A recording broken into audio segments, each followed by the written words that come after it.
Hey everyone, it's me. Today actually marks day 30. I did have a couple trips and stumbles and falls and things like that, but I've definitely reached a point where I'm ready to stop. Like, I'm just done. And life, hands you all kinds of twists and turns and everything else, especially for me recently. And you know what? It's okay. It's okay to deal with life on life terms, because we're supposed to have these feelings. We're supposed to deal with these things, and I feel good. I feel good to be at 30 days. The other night I actually had a dream about drinking, and it's funny because a lot of people in their early sobriety have that same feeling. And when you wake up, you're like, oh God, did I really just do that? Did I really just, have a drink? And you just have to remember that it is just a dream. It's your mind playing tricks on you. So it's been, difficult the last couple weeks, but I'm glad that I was able to do it without drinking. I'm glad that I'm still doing what I need to do every single day. I'm going to my meetings. I haven't texted my sponsor in a couple days. I actually need to text her today and just kind of see what's going on and set up our first meeting to talk about our steps and stuff. But I feel good. I don't really think about it. It hasn't really come to mind. I've been, reaching out to a couple people and just talking with them about it, and it feels good to talk about it. It feels good to mention it to other people that are also going through the same thing as you, because you can relate. You actually have someone that you can talk to about, what's going on, and it's nice. It's nice to have someone around you that understands, because I know for me, I don't really have a lot of people in my immediate family that deals with alcoholism or addiction or anything like that. So trying to explain how I'm feeling, trying to explain what I'm thinking, trying to explain what's happening can be tough, because they don't understand it. They just think like, oh, just stop drinking, it's not that big of a deal, people do it all the time, just stop. It's I don't drink, so why should you? It's not the same.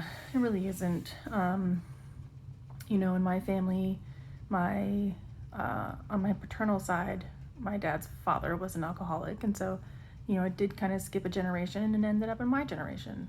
My siblings, my brother and my sister, they don't have an addiction like this. They probably have their own addiction that they deal with, and something that they use to kind of numb themselves, but not in a harmful way like what I have. So for them to see what's happening and to hear what's happening, they just struggle to understand it, because they don't quite know. My husband, his dad is actually an alcoholic, but it's not his paternal father, it's his adoptive father. So he kind of understands what it's like, but his dad has been sober for 12 plus years, and he's like, well, my dad can do it, you can do it too. And I'm like, thanks for the encouragement, but I'm sure your dad didn't get it the first try. I'm sure your dad didn't get it the second try. Like, everybody slips up, everybody has those moments, but it's the fact that you still keep coming back, and I'm going to still keep coming back. I'm gonna go to a meeting tonight and get my 30-day chip. Chips for me weren't a huge deal. I know some people, every time that they would slip up or every time that they would relapse, they would go back up and get another chip. I didn't really find that to be necessary for me. I don't need 20 silver chips. I just need to know that I'm there, I'm in that seat, I'm there listening, I'm there talking, I'm there sharing, talking with people beforehand, talking with people afterhand, making coffee, cleaning up, doing the service work that I can. And I'll just get my chips to denote my further sobriety rather than starting back over again. If it does get to a point like it did last time, where I did have about 2.5 years sober, and that's when I slipped up, that's when I got my chip again, because to me that was important for me to say, okay, we're starting over, we're getting back into it. So tonight I will get my 30-day chip. I'll put it in my little AA book. I have one of those book covers with the little plastic window that you can stick your chip in, so I'm gonna stick it in that, so that way I've got that I can hold on to. And so it's been a struggle, but you know what, I can definitely say that the people reaching out to me has been a huge part of it. I really love talking to everyone. I really love hearing your story. I really love, you know, all of the words of encouragement that everybody's been giving, because it has helped me tremendously.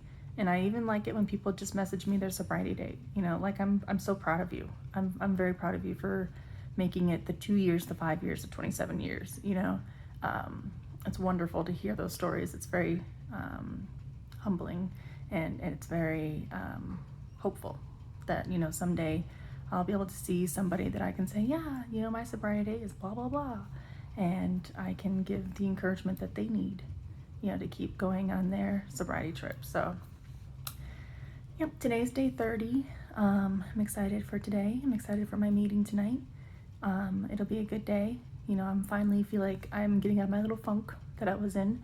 I was definitely in one of those moments where I just didn't really want to talk with anybody, but, you know, getting back to the routine, getting back to work has made me, you know, get out of my funk, because sometimes when I get the option to not do anything, I do nothing, you know. I really don't feel like doing anything. So it's a good day. It's a good day, and I hope everybody else has a good day. I hope everybody else gets to, you know, get to their, you know, length of sobriety that they're pushing for. So 30 days down, we're gonna shoot for 60 days. And I hope everybody else enjoys the rest of their day.